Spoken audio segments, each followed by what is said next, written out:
Live from downtown Detroit. Local 4 News at noon starts now.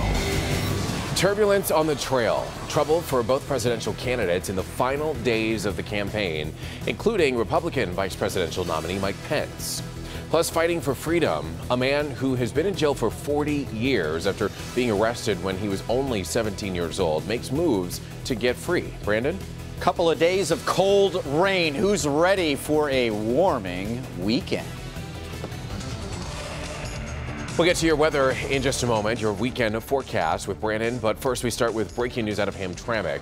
That's where a 16-month-old girl was killed. This all happened on Tuesday on the 2600 block of Commer. The autopsy found the child died of blunt force trauma to the chest. We've learned that 2 suspects are in custody right now and police are investigating. Some sad news there. Our big story that we're following for you right now is the forecast as we take a look live across Metro Detroit for you this afternoon. It was a very busy week around here and a busy weekend in schedule for Lansing, where Michigan is going to be taking on Michigan State. That is tomorrow at noon. We do want to get with Brandon now to check our forecast because while it was a cool start to our day today, or should I say cold, the weather's going to be warming up over the weekend. It is, yeah. I mean, we were down in the upper 20s and low 30s just a few hours ago, and now, well, hello, blue skies. It's been a couple of days, and boy, have we earned this one. And you're really going to like the numbers as we go into the extended forecast. But for now, 49 degrees at Metro. That's warmer than any temperature we've seen around here in the last 2.5 days. 47 degrees in Howell in our west zone, Port Huron, our north zone at 46, and we have 50 right now in Monroe. Here's a look at the afternoon forecast. Looking good, 49 now, on our way to 54 degrees at 2 o'clock. And those winds, well, they're trying to help us out of the south-southwest. 56 degrees today, 70 twice in the 7-day forecast coming up, Evrod. Actually, we've got your 4-zone weather. We mentioned it in our current temperatures. If you want to know what zone you're in, you can find your zone. Your 4-zone weather is on the weather tab of clickondetroit.com. Alrighty, Brandon, thank you. Right now we want to get to a developing story that we are continuing to follow for you this afternoon of a man facing life in prison for killing an off-duty deputy police officer back in 1976. Now this afternoon, Charles Lewis will be back in court to fight for his right to get out. He has been in jail for 40 years now after being arrested at the age of 17.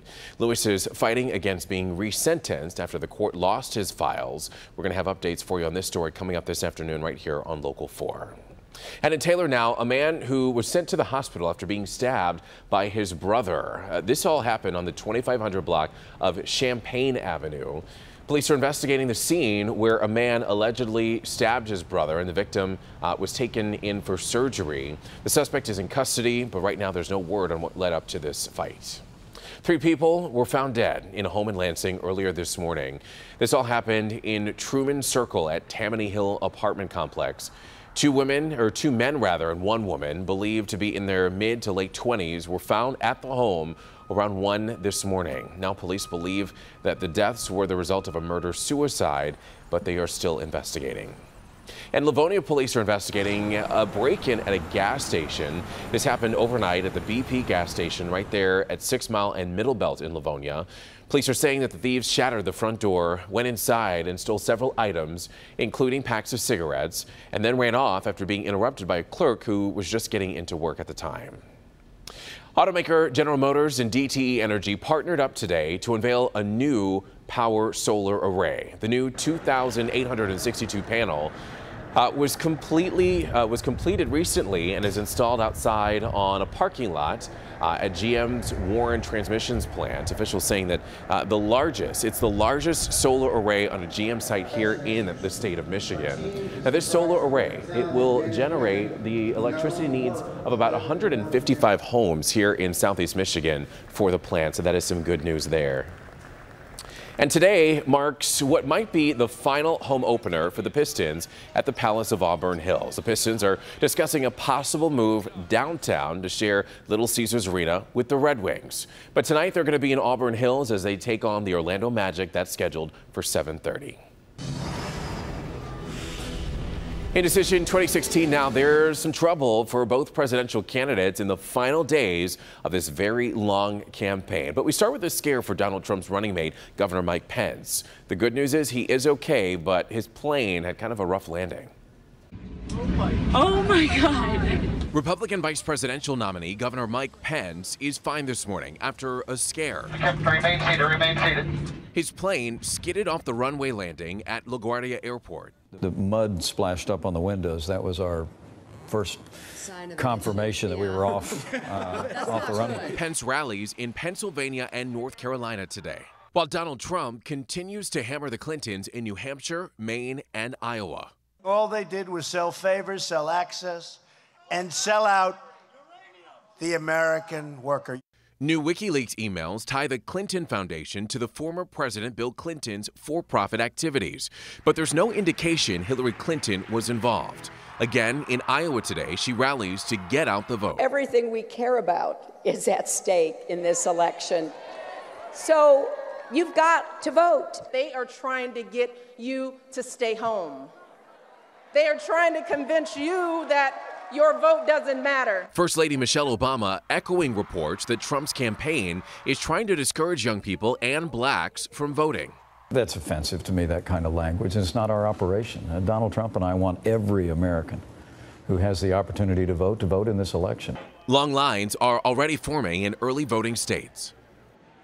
And the president is in Florida today, and there's a report that Clinton is considering Vice President Joe Biden as her Secretary of State. All right, still to come here on Local 4 News at noon, staying safe as Halloween's just a few days away. We've got information on how to stay safe and steer clear from Halloween health hazards. Plus, animals in danger. A new report showing a frightening fate for our wildlife. We'll tell you what is hurting wild animals the most.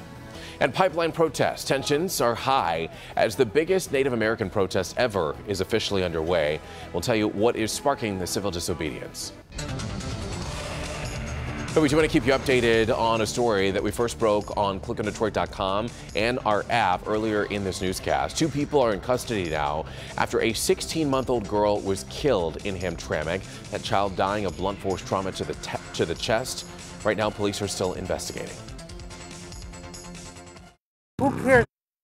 Welcome back, everyone. In North Dakota, tensions are high there as the biggest Native American protest ever is happening over the construction of a controversial oil pipeline. NBC's Miguel Almaguer is at the scene learning more about the clash. That clash between police and protesters spilled into the early morning hours. More than 140 people were arrested and a second bridge was lit on fire. This is demonstrators' promise their fight isn't over. Stop right there! Overnight, police held the ground where they clashed with Native American protesters near Cannonball, North Dakota. An army of 200 officers clearing demonstrators, blocking a highway used to access a controversial oil pipeline under construction. Many of the protesters would get right in the faces of the officers and say nasty things to them. What lengths is North Dakota willing to go to defend a multi-billion-dollar oil corporation? The nearly completed pipeline will cross 4 states, connecting North Dakota and Illinois with some 1,200 miles of pipe. The $3.8 billion project capable of transporting 570,000 barrels of oil a day. Construction runs along the Standing Rock Sioux Reservation. Demonstrators say it's destroying sacred land. Protesters also say the pipeline threatens to pollute the Missouri River, which provides water to millions of people. After months of protests, this has turned into a movement, the largest modern-day gathering of Native Americans, with celebrities and activists joining in. Authorities have called this a massive arrest operation, and after those clashes overnight that led into this morning, it's unclear what we'll see later today. Miguel Almaguer, NBC News, outside Cannonball, North Dakota. All righty, thank you, Miguel. So far today, there have been no comments from that oil company that owns the pipeline. The Mosul offensive continues in Iraq this afternoon as ISIS has taken violence to a whole nother level. The United Nations saying today that ISIS has executed 232 people near Mosul. ISIS troops have also captured tens of thousands of people and are using them as human shields against Iraqi forces. The terror group reportedly carried out the mass killings on Wednesday, punishing people who defied their orders. So a world without animals. It sounds bizarre, right? But according to one report, we actually might be closer to that reality than ever. The report conducted by researchers from the Zoological Society of London says 2/3 of all wildlife could be lost by the year 2020. The report cites pollution, overpopulation, and the destruction of wild habitats as the many reasons for a decrease in animal life. Endangered animals such as gorillas and elephants are especially at risk. However, right now, Prince Harry is trying to make sure that those animals, specifically elephants, like what you're seeing here on your screen, live far past the year 2020. African Parks released this video today detailing a 3-week stint that Harry spent in Malawi this summer. Along with a conservation group, Prince Harry is working to relocate up to 500 elephants whose herds have outgrown their surroundings. All right, so to come here on Local 4 News at noon, we have something very exciting to reveal for you. Our Lauren Podell is live now with a preview. Well, we are getting everyone ready, Evrod, for the 90th annual America's Thanksgiving Parade presented by Art Van. And one company that's ready, Quicken Loans. Check out this beauty of a float. It just made its debut on Campus Martius. We'll show you to you live coming up next. Brandon, what a beautiful afternoon outside at Campus Martius. Yeah, we're looking at temperatures in the 20s and 30s this morning. Look at 29 Flint, 28 Ann Arbor, 29 Mount Clemens and Port Huron. But warmer air coming up from the south. We've got 2 shots at 70 coming up next. It's the newest song and dance craze that is going viral all across the country. And the artists behind it are from right here in Detroit. I'm Evrod Cassimy. Tonight at 11, we'll take you on set of their newest music video and show you how to juju on that beat. When buying your neck. Welcome back, everybody. We are talking Halloween for you right now because it's just, 3 days away. And we want to make sure that you know how to keep you and your kids safe this holiday weekend. So if you plan on using those face paints with your costume or maybe even your child's costume, be sure to test it first to make sure that it doesn't cause a rash. And then when washing it off, make sure you use soap and water because chemicals can just make it worse. Also, be sure to check your child's candy before allowing them to eat it. And if you see anything that is unwrapped, make sure you just throw it away. Paula? Hey guys, I know it's Halloween weekend, busy weekend for a lot of Michiganders because of course they are absolutely nuts about Halloween, costume parties, trick-or-treating coming up. But there are some things you can do to actually make your kids safer, put them in a safer environment to see great decorations and to get Halloween candy enough to make their dentists really, really angry. We've got all of that for you and more starting today at 4 on First at 4. Maybe a Michigan State party here or there as well. Maybe you combine the two and you wear the opponent's helmet with an axe through it or something. What? No? 49 degrees out there right now. The southwest wind is trying to warm us up, although anytime our air temperature is below 50 degrees, it does produce a wind chill, so it feels like 45 with that wind. And we're going to see 56 degrees through the day here, through the afternoon sun and high clouds, a little bit warmer than where we've been the last couple of days. Thank you, sunshine. Clouds do roll in and stick around here through the evening hours, and that warm air migrating from the south just means that temperatures this evening and overnight staying in the low 50s. So if you're heading out to Greenfield Village, doing a little trick-or-treating, maybe a little trunk-or-treating in your neighborhood, or perhaps you've got a football game tonight, should be comfortable, all things considered. Still jacket weather, but it is not going to be bitter cold, and it is going to be dry. So 53 degrees with most kickoffs 6:30, 7 o'clock. Sun sets tonight at 6:31. Here's a big picture look at what's happening out there, and you just see these milky clouds coming at us. Very thin, non-invasive and impressive, and the rain staying to the north. We are watching little bits of energy. They're going to try to sneak in here at times during the weekend, including tomorrow morning on your way out to East Lansing. Doesn't look terrible at all, but maybe a couple of drips on the windshield around 9, 10 o'clock. Other than that, mostly cloudy, near 60 at 10 a.m. Kickoff for Michigan State. 65 degrees. degrees at noontime and getting into the upper 60s. The one sort of downside to the weather tomorrow is the breezes could be gusting 20 to 30 miles an hour at times. Already looking ahead to your freaky forecast on Monday, we're hitting a high of about 61 degrees on Monday. The sunset time goes down a little bit at 6:26 p.m. on Monday, Halloween. And we should be in the middle and upper 50s trick-or-treating out there. Again, breezy tomorrow. Metro Detroit closer to 70 degrees, although it's dependent on a little bit of sunshine getting in here, so we could fall just shy of that. Still warm and still a chance. On Sunday, a mid-morning shower should be very light, very quick, doesn't ruin your day. Slightly cooler, 59 degrees Sunday. Monday, Halloween, hello, 61 degrees. And how about Tuesday, 70 degrees again. Another chance for rain coming late Wednesday, early Thursday. But I'll tell you what, Evrod, after the last couple of days, this is a good-looking 7-day. Oh, it certainly is. Brandon, we're excited for that. We're also excited for the things that are happening today in downtown Detroit, like the unveiling of the new Quicken Loans float for America's Thanksgiving Parade. Our very own Lauren Podell, she is there live. She's getting a sneak preview of it. Tell us more about this float, Lauren. We're excited. It is huge, it is beautiful, and it's going to be making its debut in, well, just a couple of weeks, Evrod, along Woodward Avenue. But it's first stop right here at Campus Martius. And thank Brandon for me. Boy, we had a beautiful afternoon here to debut this awesome float. So take a live look at it. Let's start here in the beginning. This is an over a 100-foot long float. And one of the things you're going to see that's going to catch your eye, the enormous robot that's right in the middle. This is 45 feet long, on hydraulics, legs moving back and forth. And really, you're going to see a futuristic theme here on this float that's titled Detroit City of Possibilities. Quicken Loans, the parade company, they wanted to build a float that truly showcases what this city is all about. Now, here's the end of the float.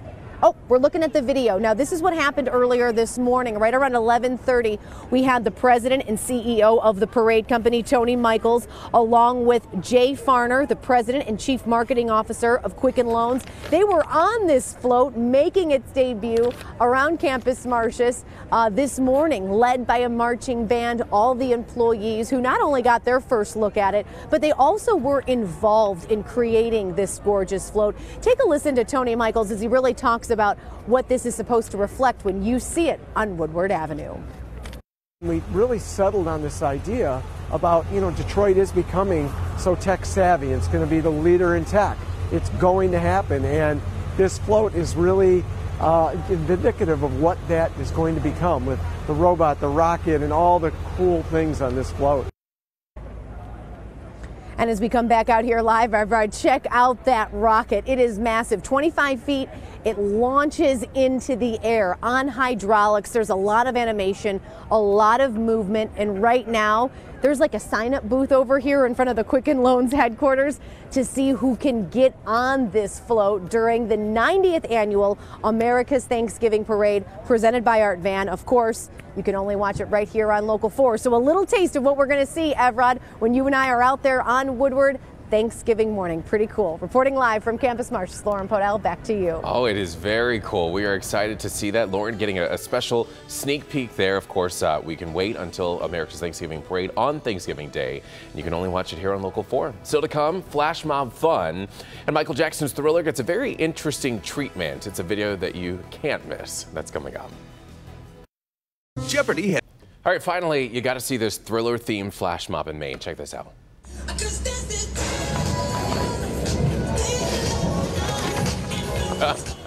Just in time for Halloween, right? Yeah, the Thriller Flash Mob actually became an annual event in Portland. Looks like, well, they're ready for Halloween, and so are we. 60s on Monday. Ooh, love it.